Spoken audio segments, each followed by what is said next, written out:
ഇങ്ങോട്ട് നോക്കിക്കോ, ചിരിച്ചോടെ നടന്നാൽ മതി.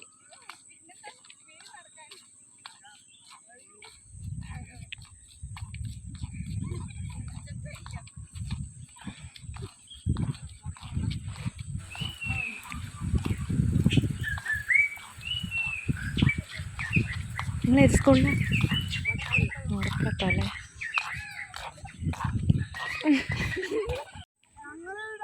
ആ ഇട്ടോളാം. ബത്തേരി കിച്ചണിൻ്റെ ഇന്നത്തെ വീഡിയോയിലേക്ക് എല്ലാവർക്കും സ്വാഗതം. ഇന്നത്തെ നമ്മുടെ വീഡിയോ തിങ്കളാഴ്ചത്തെയും ചൊവ്വാഴ്ചത്തെയും കുറച്ച് കാര്യങ്ങളൊക്കെ അടങ്ങിയിട്ടുള്ള വീഡിയോയാണ്. നല്ലൊരു ചെമ്മീൻ തീയിൽ വെക്കുന്നതിൻ്റെ റെസിപ്പിയൊക്കെ കാണിക്കുന്നുണ്ട് കേട്ടോ. അപ്പോൾ നമ്മുടെ ഇതുപോലെയുള്ള വീഡിയോ ഒക്കെ ഇഷ്ടമാവുകയാണെങ്കിൽ സബ്സ്ക്രൈബ് ചെയ്യാനും ലൈക്ക് ചെയ്യാനും ഷെയർ ചെയ്യാനും കമൻറ്റ് ചെയ്യാനും ഒന്നും മറന്നു പോകരുതേ. ഞാൻ വയലിൽ പോയപ്പോൾ കണ്ടതാട്ടോ സ്കൂൾ വിട്ട് വരുന്ന മക്കളെ. അന്നേരം ഞങ്ങളുടെ വീഡിയോയും യൂട്യൂബിൽ ഇടണമെന്നൊക്കെ പറഞ്ഞാൽ ചേട്ടാ അവർ പോയത്. ഞാൻ ചെമ്മീൻ തീയിൽ വെക്കാൻ വേണ്ടിയിട്ട് തേങ്ങ മിക്സിയുടെ ജാറിലൊന്ന് ഒതുക്കിയിട്ട് ചീനച്ചട്ടിയിൽ ഇട്ടിട്ടുണ്ട്. പിന്നെ 1 ടീസ്പൂൺ മല്ലി, 1/4 ടീസ്പൂൺ പെരിഞ്ജീരകം, ഒരു നുള്ളു മാത്രം ഉലുവ, അധികം ആവണ്ട കേട്ടോ, ഉലുവ ഒരു നുള്ളു മതി. കടുക് വറുത്ത് ലാസ്റ്റ് ചേർക്കുമ്പോൾ കുറച്ച് ഉലുവ ചേർക്കുന്നുണ്ട്, അതുകൊണ്ട് ഇപ്പോൾ ഒത്തിരി ചേർക്കണ്ട. പിന്നെ ഒരു 3 വറ്റൽമുളക് എടുത്തിട്ടുണ്ട്. തേങ്ങ വറക്കാനുള്ളതിനകത്ത് ഞാൻ കുറച്ച് ചെറിയുള്ളി അരിഞ്ഞതും പിന്നെ കറിവേപ്പിലയും കൂടെ ചേർത്തിട്ടുണ്ട് കേട്ടോ. ഇനിയിപ്പോൾ നല്ല ചുവക്ക വറുത്തെടുക്കാം ചെറിയ തീയിലിട്ടിട്ട്. എടുപിടിയെന്നും പറഞ്ഞ കറി വെക്കാൻ പറ്റത്തില്ല കേട്ടോ. ഈ കറി കുറച്ച് സമയമൊക്കെ എടുത്ത് ക്ഷമയൊക്കെ വേണം, എന്നാലേ നടക്കത്തുള്ളൂ. നല്ല ടേസ്റ്റുള്ളൊരു കറി കേട്ടോ. എൻ്റേതായ ഒരു രീതിയിലുള്ള കറിയാണ് ഇത്. ഞാൻ ചെമ്മീൻ കിട്ടുമ്പോൾ ഒക്കെ വല്ലപ്പോഴും ഒക്കെ ഇതുപോലെ വറുത്തരച്ച് കറി വെക്കാറുണ്ട് കേട്ടോ. അന്നേരം ഇതുപോലൊക്കെ തന്നെയാണ് എപ്പോഴും ചെയ്യാറുള്ളത്. ഞാൻ ഒരു വലിയ സവാളയുടെ പകുതി കനം കുറച്ച് നീളത്തിൽ അരിഞ്ഞു വെച്ചിട്ടുണ്ട്. കറിവേപ്പിലയും ഇഞ്ചിയും വെളുത്തുള്ളിയും ഒക്കെ അരിഞ്ഞു വെച്ചിട്ടുണ്ട്. മൺചട്ടിയിലോട്ടോ കറി വെക്കുന്നത്. എണ്ണ ചൂടായിട്ടുണ്ട്. പിന്നെ ഞാൻ അരിഞ്ഞു വെച്ച സാധനങ്ങളൊക്കെ ചേർത്ത് കുറച്ച് ഉപ്പും കൂടെ ചേർത്ത് വഴറ്റിയെടുക്കുക. സവാളയേക്കാൾ നല്ലത് ചെറിയുള്ളി കേട്ടോ. ഞാൻ തലേദിവസം ചെറിയുള്ളിയൊക്കെ പൊളിച്ച് തേങ്ങയൊക്കെ വറുത്ത് വെക്കണമെന്ന് വിചാരിച്ചിട്ട് തേങ്ങ ചിരണ്ടി, അപ്പോഴത്തേക്ക് വലിയ മഴ പെയ്തു, കരണ്ടും പോയി. ചെറിയുള്ളി പൊളിക്കാനും പറ്റിയില്ല, തേങ്ങ വറക്കാനും ഒന്നും പറ്റിയില്ല കേട്ടോ. രാവിലെ പിന്നെ നല്ല തിരക്കുള്ള സമയമല്ലേ, അന്നേരം പിന്നെ ഈ ചെറിയുള്ളി പൊളിക്കലൊന്നും നടക്കത്തില്ല. അതുകൊണ്ട് ഞാൻ സവാള ചേർത്താണ് ഇപ്പോൾ കറി വെക്കുന്നത്. മുളക് പൊടിയും മഞ്ഞൾ പൊടിയും ചേർത്ത് കൊടുക്കുന്നുണ്ട് കേട്ടോ. സവാള നന്നായിട്ട് വഴന്ന് കഴിഞ്ഞപ്പം ഇനിയിപ്പോൾ തക്കാളിയും കൂടെ ചേർത്ത് നന്നായിട്ട് വെന്ത് ഉടയുന്നിടം വരെയും വഴറ്റിയെടുക്കണം.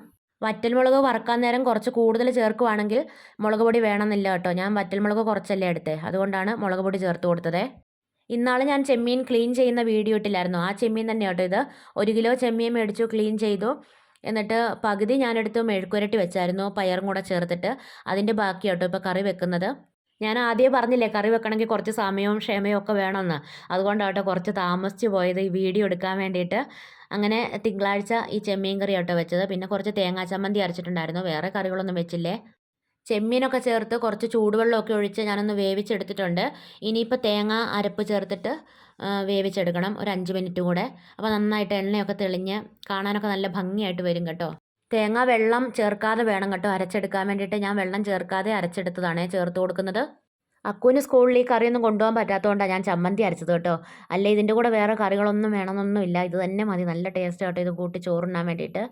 അക്കുവിന് ചമ്മന്തിയും പിന്നെ മുട്ട പൊരിച്ചതുമായിരുന്നു കൊടുത്തു വിട്ടത്. ഇപ്പോൾ നല്ലതായിട്ട് എണ്ണയൊക്കെ തെളിഞ്ഞ് നല്ല രസമുണ്ട് കേട്ടോ കാണാൻ വേണ്ടിയിട്ട്. പക്ഷേ വീഡിയോയിൽ അത്രയും ഭംഗിയൊന്നും കാണുന്നൊന്നുമില്ല. പിന്നെ ഞാൻ കറിയിലേക്ക് കടുക് വറുത്ത് ഒഴിക്കുക കേട്ടോ. കടുകൊന്നും വേണ്ട, വെളിച്ചെണ്ണയിൽ ഒരു 2-3 മണി ഉലുവ ചേർത്ത് പൊട്ടിച്ചു. അത് കഴിഞ്ഞിട്ട് ഒരുപാട് ഉലുവ ചേർക്കണ്ട കേട്ടോ. നമ്മൾ സാധാരണ മത്തി അയലയൊക്കെ കറി വെക്കുമ്പോൾ ചേർക്കുന്ന പോലെ ഉലുവ ചേർക്കണ്ട, കുറച്ച് കുറവായിട്ട് മതി കേട്ടോ. ഉലുവ ചേർത്ത് പൊട്ടിച്ചതിന് ശേഷം തേങ്ങാക്കൊത്തും ചെറിയുള്ളിയും കറിവേപ്പിലയും കൂടെ നന്നായിട്ട് മൂപ്പിച്ചിട്ട് കറിയിലേക്ക് ചേർത്ത് കൊടുക്കുക. തേങ്ങാക്കൊത്തിനൊരു ടേസ്റ്റൊക്കെ വരാൻ വേണ്ടി കുറച്ച് ഉപ്പും മഞ്ഞളും, ഒരു നുള്ള് ഉപ്പും മഞ്ഞളും കൂടെ ചേർത്തിട്ടാണ് ഞാൻ മൂപ്പിച്ചെടുക്കുന്നത്. നന്നായിട്ട് മൂപ്പിച്ചിട്ട് വേണം കറിയിലേക്ക് ചേർക്കാനേ. ഞാൻ പയറും ചെമ്മീനും കൂടെ മെഴുക്കുരട്ടി വെക്കുന്ന വീഡിയോ ഇട്ടില്ലായിരുന്നു. അപ്പോൾ അതിനകത്ത് കുറേ പേര് കമൻറ്റ് ഇട്ടിട്ടുണ്ടായിരുന്നു കേട്ടോ, ആദ്യമായിട്ട് കാണുന്നതെന്നൊക്കെ. അത് ഞാൻ വിചാരിച്ച എല്ലാവർക്കും അറിയുന്നവർക്ക് അറിയാമെന്ന് വിചാരിച്ചിട്ടാണ് വിശദമായിട്ടൊന്നും പറയാതിരുന്നത് കേട്ടോ. ചെമ്മീനും പയറും കൂടെ ഞാനന്ന് കാണിച്ച പോലെ വേവിച്ചിട്ട് വറ്റൽമുളകും ചെറിയുള്ളിയും വെളുത്തുള്ളിയും കൂടെ ചതച്ച്, അല്ലെങ്കിൽ ഉണക്കക്കാന്താരി ആണെങ്കിലും മതി കേട്ടോ, അതും കൂടെ ചേർത്തിട്ട് നന്നായിട്ട് എണ്ണയിൽ മൊരിച്ച് മൂപ്പിച്ചതിന് ശേഷം തേങ്ങാക്കൊത്തും കൂടെ ചേർത്ത് ഇതുപോലെ മൂപ്പിക്കണം. എന്നിട്ട് പയറും ചെമ്മീനും കൂടെ വേവിച്ചത് ചേർത്ത് നന്നായിട്ട് മൊരിച്ചെടുക്കുകയാണെങ്കിൽ നല്ല ടേസ്റ്റ് കേട്ടോ. നമ്മൾ പയർ മെഴുക്കുരട്ടി സാധാരണ കൂട്ടുന്നതിനേക്കാളും ടേസ്റ്റാണ്. ചെമ്മീൻ്റെ ഒരു രുചിയും മണവും ഒക്കെ പയറിലേക്ക് പിടിച്ചിട്ട് കഴിക്കാൻ വേണ്ടിയിട്ട്. ഇത് ഞാൻ അന്ന് എടുത്ത വീഡിയോയുടെ കുറച്ച് ഭാഗം ഇതിനകത്ത് ഉൾപ്പെടുത്തിയതാണ് കേട്ടോ. രാവിലത്തേക്ക് കഴിക്കാൻ ഗോതമ്പ് നുറുക്ക് കൊണ്ട് ഉപ്പുമാവ് ഉണ്ടാക്കിയിട്ടുണ്ടായിരുന്നു കേട്ടോ. അപ്പോൾ ചേട്ടായി ഭക്ഷണം കഴിക്കുന്നുണ്ട്. അക്കുവൊക്കെ കുറച്ച് താമസിച്ചാ എഴുന്നേറ്റത്. കുറേ നാൾ ലീവൊക്കെ അല്ലായിരുന്നോ. അതുകൊണ്ട് എഴുന്നേൽക്കാനൊക്കെ ഭയങ്കര മടിയായിരുന്നു കേട്ടോ. പിന്നെ കുത്തിപ്പൊക്കിയൊക്കെ എഴുന്നേൽപ്പിച്ച് വിട്ടിട്ടുണ്ട്. എന്നിട്ട് അത് കഴിഞ്ഞ് പിന്നെ അവൾ വന്ന് ഭക്ഷണമൊക്കെ കഴിച്ചു ഒരുങ്ങി എല്ലാവരും സ്കൂളിലൊക്കെ പോകാൻ ഇറങ്ങിയിട്ടുണ്ട്. പിന്നെ നമ്മുടെ ഈ വശത്തുനിന്ന് കുറേ പിള്ളേരുണ്ട് കേട്ടോ സ്കൂളിലേക്ക് പോകാൻ വേണ്ടിയിട്ട്. അപ്പോൾ കുറേ അമ്മമാരും ഉണ്ടാവും റോഡിൽ. അങ്ങനെ പിള്ളേരെയൊക്കെ വണ്ടി കയറ്റി വിട്ട് അമ്മമാരെല്ലാം കുറച്ച് നേരം വർത്താനമൊക്കെ പറഞ്ഞിട്ടാണ് പിന്നെ വീട്ടിലേക്ക് പോരുന്നത്.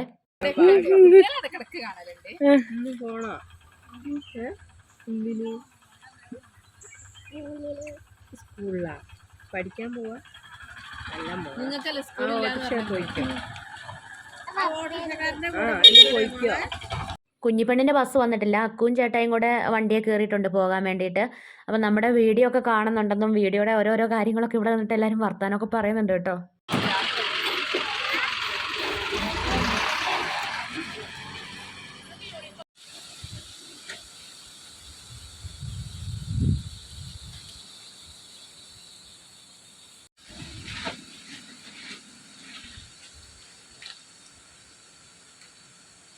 ഭയങ്കര കാറ്റായിരുന്നു കേട്ടോ ഇന്നിപ്പോൾ. പിന്നെ ഞാൻ വൈകുന്നേരം പിള്ളേരൊക്കെ വരാനായപ്പോഴത്തേക്ക് കുറച്ച് തരിക്കഞ്ഞി അല്ലെങ്കിൽ റവ പായസം എന്നൊക്കെ പറയും, അത് ഉണ്ടാക്കും കേട്ടോ. എല്ലാവർക്കും അറിയുന്നൊരു റെസിപ്പിയാണ്. കുറച്ച് പാലും വെള്ളവും കൂടെ ഞാൻ പാത്രത്തിൽ ഒഴിച്ച് വെച്ചിട്ടുണ്ട് കേട്ടോ. അതിനകത്തേക്ക് ഞാൻ റവ ചേർത്ത് കൊടുക്കുന്നുണ്ട്. പിന്നെ പഞ്ചസാരയും ചേർത്തു, കുറച്ച് ഏലക്കായും ചേർത്തിട്ട് നന്നായിട്ട് വേവിച്ച് കുറുക്കിയൊക്കെ എടുക്കുന്നുണ്ട്. അണ്ടിപ്പരിപ്പും മുന്തിരിയൊന്നും ഇരിപ്പില്ല, ചെറിയുള്ളി ഇരിപ്പുണ്ട്. അപ്പോൾ ചെറിയുള്ളി കുറച്ച് നെയ്യിൽ മൂപ്പിച്ച് ചേർക്കാമെന്നൊക്കെ ഓർത്തിരിക്കുക കേട്ടോ. അണ്ടിപ്പരിപ്പും മുന്തിരിയൊന്നും ഇട്ടില്ലെങ്കിലും ചെറിയുള്ളി ഇടാതിരിക്കാൻ പറ്റത്തില്ലല്ലോ. ചെറിയുള്ളി ഇടുമ്പോഴാണ് അതിൻ്റെ ഒരു കറക്റ്റായിട്ടുള്ള ടേസ്റ്റും രുചിയും മണവും ഒക്കെ കിട്ടുന്നതല്ലേ. ഇങ്ങനെ തരിക്കഞ്ഞി ഉണ്ടാക്കുമ്പോൾ നമുക്ക് കുറച്ച് സേമിയയും കൂടെ വേണമെങ്കിൽ ചേർത്ത് കൊടുക്കാം. സേമിയ ഇവിടെ ഇരിപ്പുണ്ട്, ഞാൻ ചേർത്തിട്ടില്ല. റവ കൊണ്ട് മാത്രം കേട്ടോ ഉണ്ടാക്കിയ. ഗ്ലാസ്സിലൊഴിച്ച് കുടിക്കാൻ പരുവത്തിലാണ് ഞാൻ ഉണ്ടാക്കിയത് കേട്ടോ. റവ വെന്ത് പാലൊക്കെ നന്നായിട്ട് കുറുകിയൊക്കെ വന്നു കഴിഞ്ഞപ്പോൾ ഞാൻ ചെറിയുള്ളി നല്ല ബ്രൗൺ നിറവാക്കി വറുത്ത് വെച്ചിട്ടുണ്ടായിരുന്നു കേട്ടോ നെയ്യിൽ. അത് ചേർത്ത് കൊടുത്തു. ഉച്ചവരെ നല്ല കാറ്റായിരുന്നെങ്കിൽ ഇപ്പോൾ ഭയങ്കര മഴ പെയ്യുന്നുണ്ട്. പിള്ളേർ രണ്ടുപേരും കുളിയൊക്കെ കഴിഞ്ഞ് വന്നിട്ടുണ്ട്. ഇനിയിപ്പോൾ ഞാൻ തരിക്കഞ്ഞിയൊക്കെ പിള്ളേർക്ക് കൊടുക്കാൻ വേണ്ടി പോവുക. ഇപ്പോൾ ഓരോരോ അസുഖങ്ങളൊക്കെ ഉണ്ടല്ലോ, നിപ്പയും ഒക്കെ ഉണ്ടല്ലോ. അതുകൊണ്ട് ഞാൻ കുളിയൊക്കെ കഴിഞ്ഞിട്ടേ പിള്ളേർക്ക് ഭക്ഷണം കൊടുക്കുകയുള്ളൂ. അസുഖങ്ങളൊന്നും ഇല്ലാത്തപ്പോഴും അങ്ങനെ തന്നെയായിരുന്നു കേട്ടോ. കുളിയൊക്കെ കഴിഞ്ഞിട്ടേ അവർക്ക് ഭക്ഷണം കൊടുക്കുകയുള്ളൂ, സ്കൂളിൽ നിന്നൊക്കെ വരുന്നതല്ലേ. ഈ ഒരു ചെമ്മീൻ കറിക്ക് ഏറ്റവും നല്ലൊരു കോമ്പിനേഷൻ എന്ന് പറയുന്നത് നെയ്ച്ചോറാണ് കേട്ടോ. ഞങ്ങൾക്ക് ഭയങ്കര ഇഷ്ടം ഈ നെയ്ച്ചോറിൻ്റെ കൂടെ ഈ ചെമ്മീൻ കറി കഴിക്കാൻ വേണ്ടിയിട്ട്. ഈ ഒരു ചെമ്മീൻ കറി ഇങ്ങനെ കഴിച്ചിട്ടില്ലെങ്കിൽ ഒന്ന് കഴിച്ച് നോക്കണം കേട്ടോ, ഭയങ്കര ടേസ്റ്റാണ്. അപ്പോൾ ഞാൻ രാത്രി കുറച്ച് നെയ്ച്ചോറ് ഉണ്ടാക്കിയിട്ടുണ്ടായിരുന്നു. ചെമ്മീൻ കറി ഇരിപ്പുള്ളതുകൊണ്ട് പ്രാർത്ഥനയൊക്കെ കഴിഞ്ഞു, ഭക്ഷണമൊക്കെ കഴിച്ചു, പാത്രം എല്ലാം കഴുകിയൊക്കെ വെച്ചു. ഇനിയിപ്പോൾ കുഞ്ഞിപ്പെണ്ണിനെ കുറച്ച് ഹോംവർക്ക് ചെയ്യിപ്പിക്കാനുണ്ട്, അത് എഴുതിപ്പിച്ചുകൊണ്ടിരിക്കുക കേട്ടോ.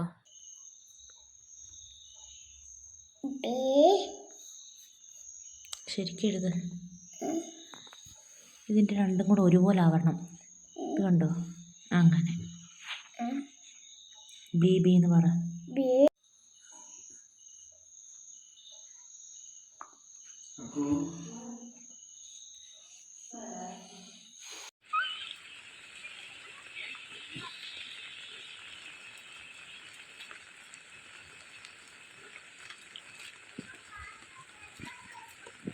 എല്ലാവരും ഉണ്ടോ? ആ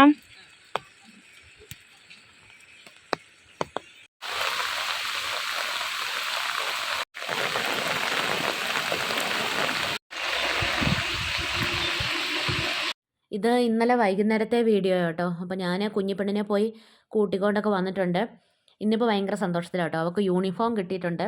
അപ്പോൾ അത് വന്ന പാടെ ബാഗിൽ നിന്ന് എടുത്ത് തന്നെ കാണിച്ചൊക്കെ തരുന്നുണ്ട്. ഒരു ലൈറ്റ് കളറാണ് കേട്ടോ, പെട്ടെന്ന് അഴുക്കാവും. കുഞ്ഞി പിള്ളേരും കൂടെ ആയതുകൊണ്ടേ നല്ല മഴ പെയ്യുന്നുണ്ട് പുറത്ത്. പിന്നെ ഞാൻ കുഞ്ഞിപ്പെണ്ണിനെ കുളിപ്പിച്ചിട്ടൊക്കെ കൊണ്ടുവന്നിട്ടുണ്ട്. അപ്പോൾ അവൾക്ക് ഉടുപ്പിട്ട് നോക്കണമെന്ന് ഭയങ്കര നിർബന്ധം. അപ്പോൾ വേഗം ചേട്ടായി അവൾക്ക് യൂണിഫോമൊക്കെ ഇട്ട് കൊടുക്കുക.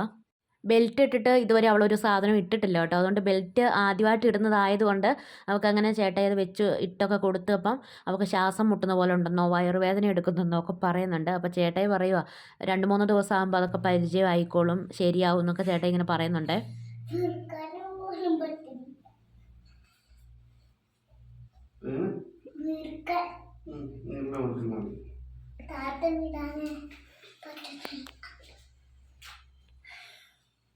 ബെൽറ്റ് വല്ലാതെ ടൈറ്റൊന്നും ആക്കിയിട്ടില്ല. അവൾക്ക് കണക്കായ രീതിയിൽ തന്നെ കേട്ടോ ഇട്ട് കൊടുത്തേക്കുന്നത്. എന്നാലും അവൾക്കത് പരിചയമില്ലാത്തതുകൊണ്ടാണ്. പിന്നെ ഞാൻ കുറച്ച് കട്ടൻ ചായ വെച്ചു. ചക്കയപ്പം ഉണ്ടാക്കിയിട്ടുണ്ടായിരുന്നു. ഇലയിലൊന്നും അപ്പം ഉണ്ടാക്കിയിട്ടില്ല കേട്ടോ. വാഴയിലയും എടുത്തിട്ടില്ല, ഇടനിലയും എടുത്തിട്ടില്ല.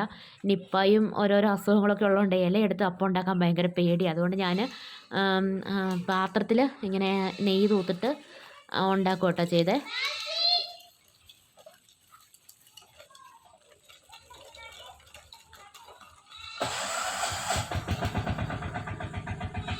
റേഷൻ മേടിക്കാനുണ്ട്. അപ്പോൾ ചേട്ടായി പോകാൻ ഇറങ്ങിയപ്പോൾ ഞങ്ങളെല്ലാവരും കൂടെ ചേട്ടായുടെ കൂടെ ഇറങ്ങിയതാണ് കേട്ടോ.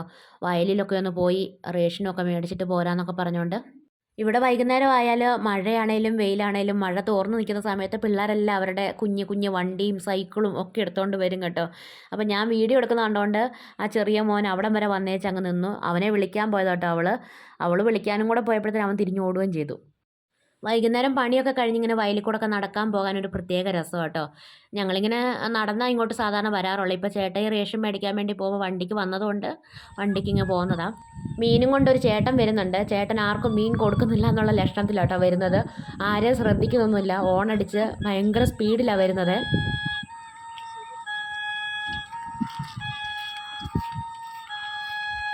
അങ്ങ് മോളിൽ നിന്ന് ഏതോ ഒരു ചേട്ടൻ മീൻ വേണ്ടിയിട്ട് കൂകിയായിരുന്നു കേട്ടോ. പക്ഷേ ഈ ചേട്ടൻ കേട്ടില്ല. ചേട്ടൻ ഭയങ്കര സ്പീഡിൽ ഹോണൊക്കെ അടിച്ചിങ്ങ് പോരുമല്ലേ, അതുകൊണ്ട് ചേട്ടൻ കേട്ടില്ല. അവസാനം ഞങ്ങൾ നിൽക്കുന്ന സ്ഥലത്ത് എത്തിയപ്പോഴാണ് ചേട്ടൻ വണ്ടി നിർത്തിയത് കേട്ടോ. അപ്പോൾ ചേട്ടായി വെറുതെ മീനിൻ്റെ വിലയൊക്കെ ചോദിച്ചു. മത്തി മാത്രമേ ഉണ്ടായിരുന്നുള്ളൂ. മീനിന് ഭയങ്കര വില കേട്ടോ, 250 രൂപയാണ്. എന്നാലും ചേട്ടായി വണ്ടി എന്നാൽ ചേട്ടൻ ഇറങ്ങിയതല്ലേ, നമ്മൾ വില ചോദിച്ചില്ലേ എന്നൊക്കെ പറഞ്ഞ് ചേട്ടായി റേഷൻ മേടിക്കാൻ പോയിട്ട് മത്തിയും മേടിച്ച് വീട്ടിലോട്ട് പോന്നു കേട്ടോ. ചേട്ടായുടെ ഒരു സ്വഭാവം അങ്ങനെയാണ്. നമ്മൾ തുണിക്കടയിലൊക്കെ ഡ്രസ്സ് എടുക്കാൻ വേണ്ടി പോയിട്ടുണ്ടെങ്കിൽ കുറേ ഒന്നും അവരെ കൊണ്ട് എടുപ്പിച്ച് ഇടിയിപ്പിക്കത്തില്ല. നമ്മളാണെങ്കിൽ അതെടുക്ക് ഇതെടുക്ക് അത് നോക്കട്ടെ ഇത് നോക്കട്ടെ എന്നൊക്കെ പറയില്ല. ചേട്ടായി സമ്മതിക്കത്തില്ല. പിന്നെ ഇതെല്ലാം എടുത്ത് മടക്കി വെക്കണമെങ്കിൽ അവർക്ക് കഷ്ടപ്പാടല്ലേ. ഇതിൽ നിന്ന് ഏതെങ്കിലും ഒന്ന് എടുത്തോ നമുക്ക് വീട്ടിൽ പോകാമെന്ന് പറയും കേട്ടോ. അല്ലെ വേറെ കടയിൽ പോയി നോക്കാമെന്ന് പറഞ്ഞാലും ചേട്ടായി സമ്മതിക്കത്തില്ല.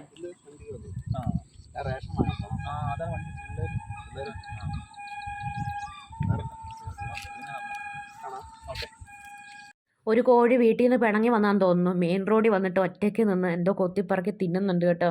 പിന്നെ ഞങ്ങൾക്ക് റേഷൻ വാങ്ങാൻ പോയാലും മീൻ മേടിക്കാൻ പോയാലും കാടിൻ്റെ അടുത്തൂടെയൊക്കെ തന്നെയാണ് കേട്ടോ പോകേണ്ട വഴി. ഈ ഒരു സ്ഥലം ഭയങ്കര ആനശല്യമുള്ള സ്ഥലമാണ് കേട്ടോ. എപ്പോൾ നോക്കിയാലും ഇവിടെ ആന ഉണ്ടാവും, രാത്രിയിലും പകലും ഒക്കെ ആയിട്ട്. ഏതായാലും ഞങ്ങൾ പോയ സമയത്ത് ആനയൊന്നും ഇല്ലായിരുന്നേ.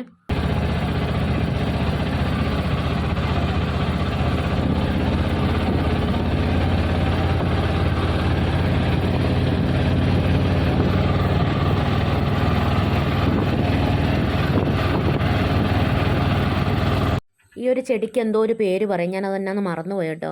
ഇവിടെ ഭയങ്കര ഇരുട്ടാട്ടോ. ഈ ചെടി ഇങ്ങനെ കുറേ ദൂരം ഇങ്ങനെ തിങ്ങി നിന്നിട്ട് ഇതിൻ്റെ ഉള്ളിൽ വല്ല കടുവയോ പുലിയോ ഒക്കെ ഇരുന്നാൽ നമ്മൾ കാണത്തില്ല. ഒരു ഗുഹ പോലെ അതിൻ്റെ ഉള്ളിലേക്കുണ്ട്. വീഡിയോയിൽ അങ്ങനെ ശരിക്കും കാണുന്നില്ല കേട്ടോ. അപ്പോൾ നല്ല ഇരുട്ടാണ് അതിൻ്റെ ഉള്ളിലേക്ക്, ഗുഹ പോലെ ആയിട്ട്. അതിൻ്റെ ഉള്ളിൽ നിന്ന് വെള്ളം ഇങ്ങനെ ഒഴുകിയും വരുന്നുണ്ട്. ഒരു ചാല് പോലെ ഉണ്ട്, വെള്ളം ഒഴുകുന്ന ചാല്. അപ്പോൾ ഗുഹ പോലുള്ളത് കാണാൻ പറ്റുമോ എന്നറിയാൻ ഞാൻ ഇച്ചിരി അങ്ങോട്ട് നീങ്ങി നിന്ന് നോക്കിയതാണ് കേട്ടോ. പക്ഷെ നമുക്ക് നേരിട്ട് നോക്കുമ്പോൾ കാണാം, വീഡിയോയിൽ കാണുന്നില്ല കേട്ടോ. അതിൻ്റെ അകത്ത് എന്തെങ്കിലും കയറി ഇരുന്നാൽ കാണത്തില്ല. അതുപോലെ ഭയങ്കരമായിട്ട് ഇരുണ്ട് മൂടിയൊരു ഗുഹ പോലൊക്കെ ആയിട്ടുണ്ട്.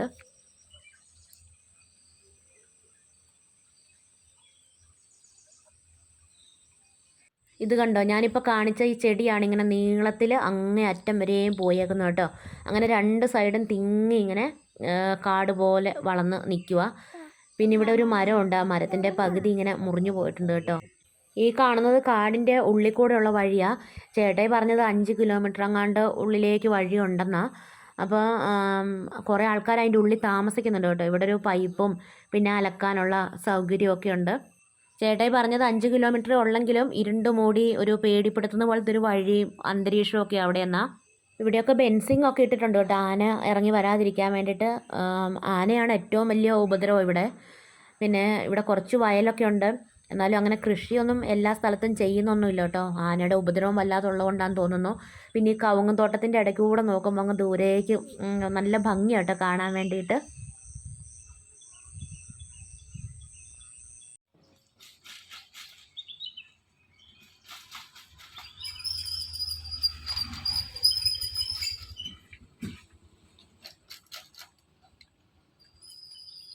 ഹരിതകർമ്മസേനയിലെ ചേച്ചിമാർ വേസ്റ്റുകളൊക്കെ എടുത്തുകൊണ്ട് വന്നിട്ട് നിക്ഷേപിക്കുന്ന സ്ഥലമാട്ടോ ഇത്.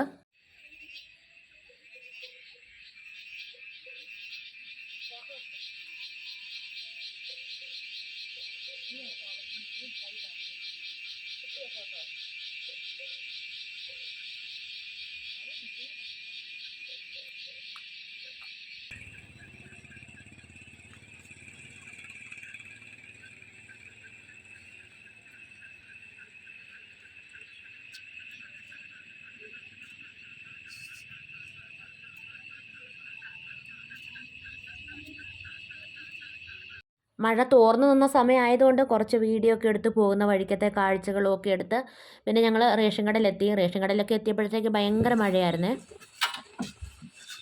കുഞ്ഞാപ്പി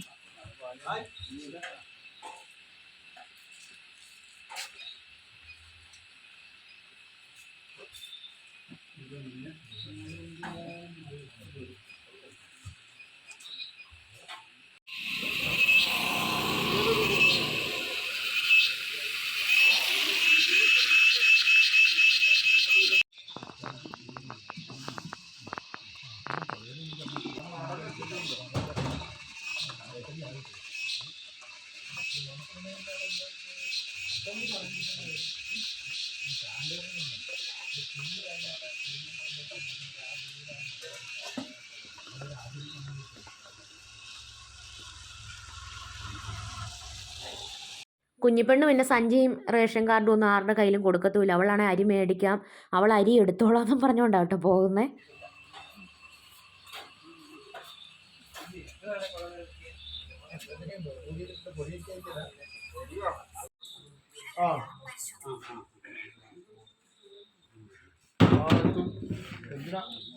ഞാൻ ഷോർട്ട് കട്ടിന്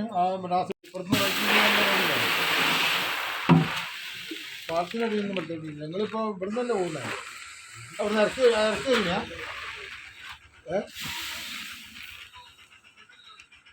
പഴയ റോഡല്ല, ബോർഡൊക്കെ ഉള്ളൊരു സ്ഥലം പറ്റില്ലേ? ഇത് കണ്ടില്ല അവിടെ നാമക്കല്ലോട് കണ്ടില്ല അവിടെ? അത് തന്നെ. ആ വലത്തോട്ട് തിരിഞ്ഞ് നേരെ വിട്ട് നമ്മളെ നാമക്കല്ല ഇതല്ലേ പോയി കയറാം.